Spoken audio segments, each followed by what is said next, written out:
આપણી જિંદગીનો પડાવ છે, જે મળ્યું છે એને માણી લ્યો, જે નથી આપણા કિસ્મતમાં એને છોડી દો. જે કિસ્મતમાં હોય એને તમે શાંતિથી સુકૂનથી જિંદગી એની સાથે જીવી લ્યો.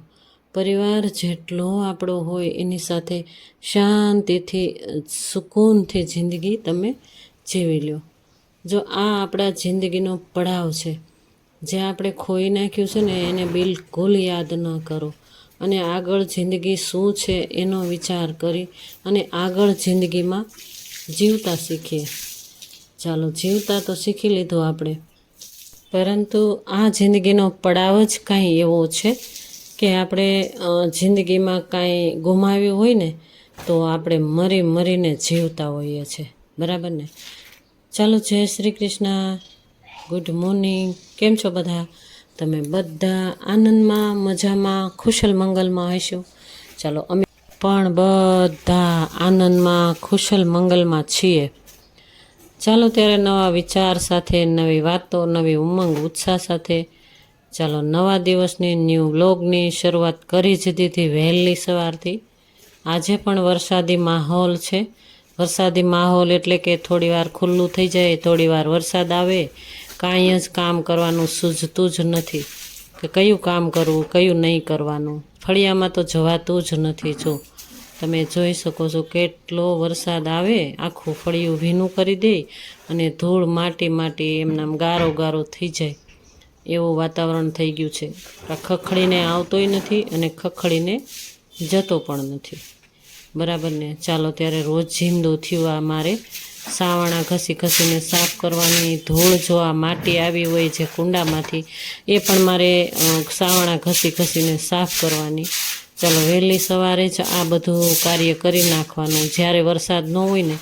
જો વરસાદ તો વહેલી સવારે હતો, ત્યાર પછી થોડો રોકાઈ ગયો એટલે મેં કીધું ચાલો હવે આ ફળિયા સાફ કરી નાખીએ.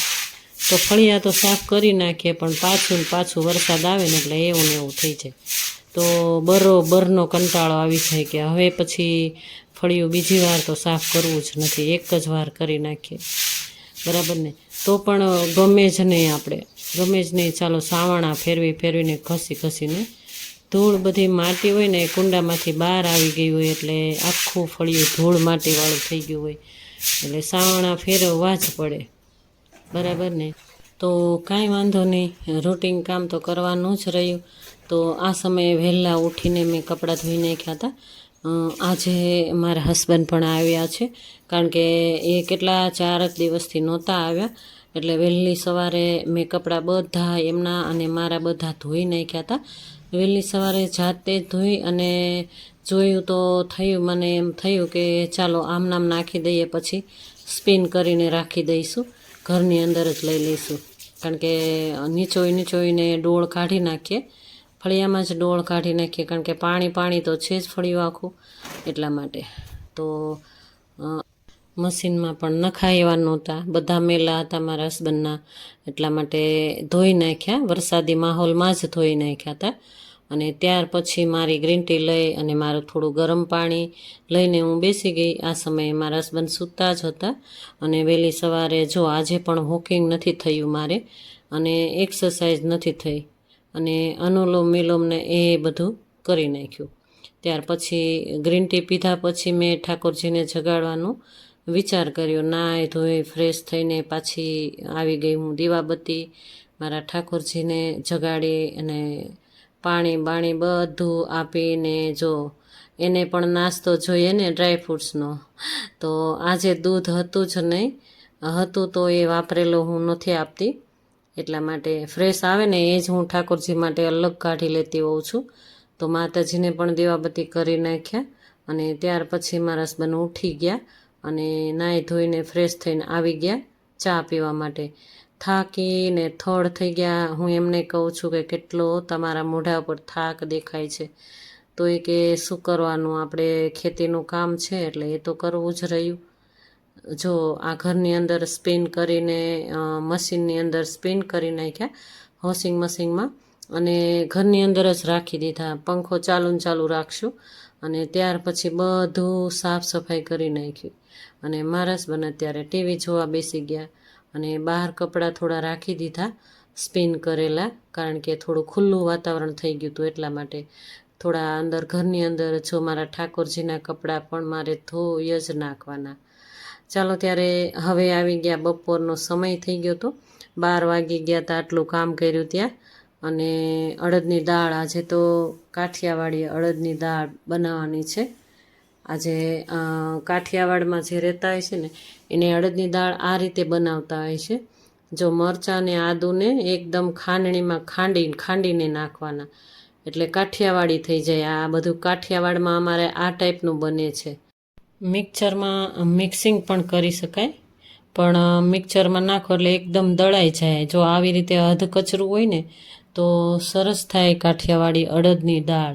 જો આનો વઘાર અમે નથી કરતા, ઘણા કરે જ છે, ઉપરથી વઘાર નાખી દેતા હોય છે, પણ અમે નથી કરતા. અમે અસલ દાળ કાઠિયાવાડીમાં બનતી હોય ને એ બનાવતા હોઈએ છીએ. ત્યાર પછી ધાણા જીરું નાખી દીધું અને થોડી અમથી ચટણી નાખવી હોય તો નાખી શકાય. તમને નજીકથી બતાવું છું. અને જો કાઠિયાવાડી અમારે લસણની ચટણી પણ બનાવે, આ રીતે બનાવે છે. અડદની દાળ જ્યારે બનાવી હોય ને ત્યારે ઉપરથી નાખી અને ચટણી ખાવાની. કાશ્મીરી લાલ મરચું અને તીખું મરચું મિક્સ હોય ને એ નાખી દેવાનું અને લસણ નાખી દેવાનું, એમાં સહેજ અમથું મીઠું નાખી દેવાનું અને ત્યાર પછી વઘાર કરી નાખવાનું. ત્યાર પહેલાં મેં મરચાં સાતળી લીધા, એ મરચાંનું જે તેલ આવે ને એ તેલ વઘારમાં નાખી દેવાનું અને ચટણીમાં થોડુંક અમથું મીઠું નાખી દેવાનું. જો આ તેલ ગરમ નાખી દઈએ ને એટલે એકદમ વઘાર એકદમ દબાવીને અંદર રાખી દેવાનું, એટલે મસ્ત સ્મેલ આવતી હતી અમારા કિચનમાં.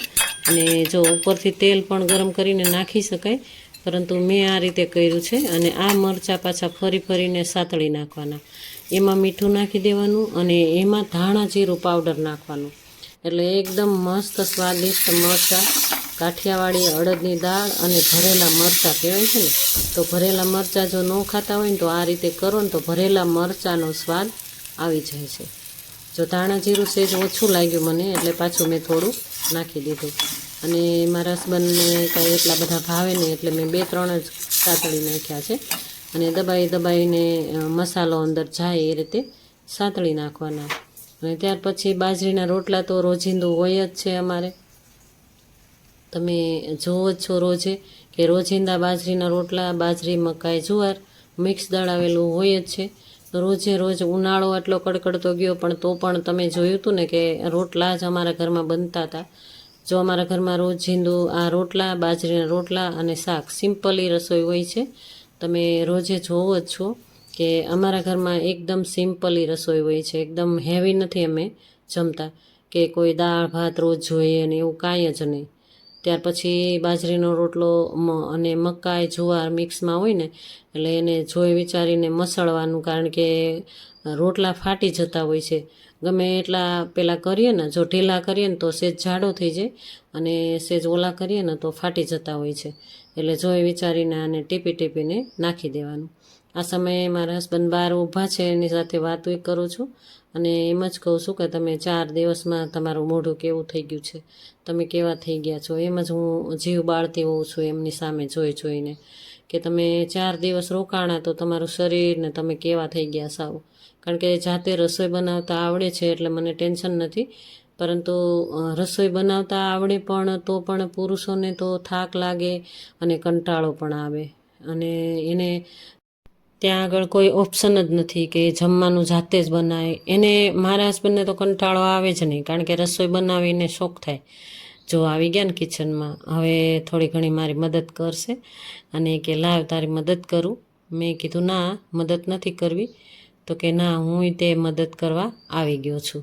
ત્યાર પછી અમે વાતો કરીએ છીએ અને એ વરસાદ હતો ને તો વરસાદના ચશ્મા એકદમ ભીના થઈ ગયા. અને હું એને કહું છું કે તમે કેવા થઈ ગયા છો, જો મારું જીવ વળી જાય છે એમ. કેમ કે જાતે રસોઈ બનાવવાની અને ખેતરે માણસોની પાછળ રહેવાનું, પાછું ઘરે આવીને રસોઈ બનાવવાની, ચા બનાવવાની, બધું જાતે જ કરવાનું. એટલા માટે એનું એકદમ ફેસ લેવાઈ ગયું ને, એટલે હું એને ઘડી કહું છું કે તમે કેવા થઈ ગયા છો. જો 4 જ દિવસ રોકાણા ને તો પણ મને ગમતું નહોતું ઘરે, કારણ કે ઘરમાં અમે સભ્યમાં અમે બંને જણા જ છીએ. દીકરી રાજકોટ છે એટલે ઘરમાં કાંઈ આલા ગોલું ન હોય ને તો ન જ ગમે ને, હર કોઈને ઘરે એવું થતું હોય છે. અને અમે તો બંને જણા સાથે જ છીએ ને પહેલેથી, એટલે જો એ 5 દિવસ ગયા હોય ને તો અહીંયા મને તો સેજે ન ગમે. જો રાત્રે જ મારી દીકરીએ કહી દીધું કે પપ્પા આટલું બધું ન હોય હો, તમે જતા રહ્યો ઘરે, મમ્મી એકલા છે, તો ભાગમ ભાગ રાતના જ આવી ગયા. બોલો, રાતના 12 વાગ્યા ને તો ઘરે આવી ગયા, ચાલુ વરસાદમાંય ઘરે આવી ગયા. કેમ કે દીકરી ખીજાણી કે પપ્પા આવું ન હોય હો, પપ્પા મમ્મી એટલું બધું એકલા નહીં રહે, તમે ત્યાં મમ્મી ત્યાં હું અહીંયા ને એવું નહીં ચાલે. એટલે આવતા રહ્યા. જો નથી કહેતા કે કોઈ ન પોગે ને પેટ પોગે, કહેવત છે ને, કોઈ ન પોગે એનો પેટ પોગે. ચાલો આ પણ ફાટી ગયું છે, હવે કાઢવાનું છે બીજું, હું એને એમ કહું છું. રૂમાલ પણ ફાટી ગયું છે. તો ચાલો દીકરીનું માન રાખીને ઘરે ફટાફટ આવી ગયા. હજી આજે નહોતા આવવાના, પણ અમારે બેન છે ને એક જ અવાજ કરે ને એટલે પપ્પા ધ્રુજવા મળે કે ના ના ચાલો બેટા હું ઘરે જતો રહું. 11 વાગે ત્યાંથી નીકળ્યા અને અહીંયા 12 સાડા 12 ઘરે આવી જ ગયા. અને જો હવે અડદની દાળ અને બાજરીનો રોટલો, મરચાં અને ચટણી ઉપરથી નાખશે. હવે વઘારેલી ચટણી ઉપરથી નાખશે. તો એને તીખું જેટલું ખાવું હોય ને એટલું કરશે એમ ચટણીથી. તો હું ઘડી ઘડી જોઉં છું કે રોટલો બળી જશે. મારા માટે રોટલો મેં નાખ્યો હતો તાવડીમાં, તો હું જોઉં છું ઘડી ઘડી. અને ચાલો એને મરચાં પણ આપી દઈએ. મરચાંનો સંભારો એને બહુ એટલો બધો નથી ભાવતો, પરંતુ ખાશે, અડદની દાળ છે ને એટલે ખાશે એમ. એટલે જો ચટણી અને પૂરી થાળી તૈયાર થઈ ગઈ, આવી જાઓ બધા જમવા, એ પણ કહે છે, હું પણ કહું છું. અને મરચાં, વઘારેલી ચટણી, લસણની ચટણી.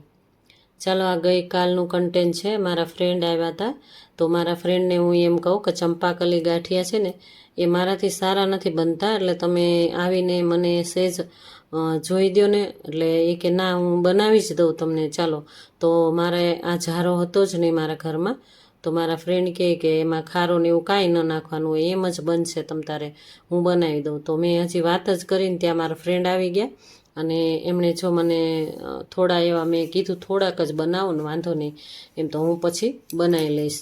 એટલે મારા ફ્રેન્ડ બનાવે છે ગાંઠિયા મારા ઘરે, ચંપાકલી ગાંઠિયા કહે ને એ, પણ મસ્ત બને છે.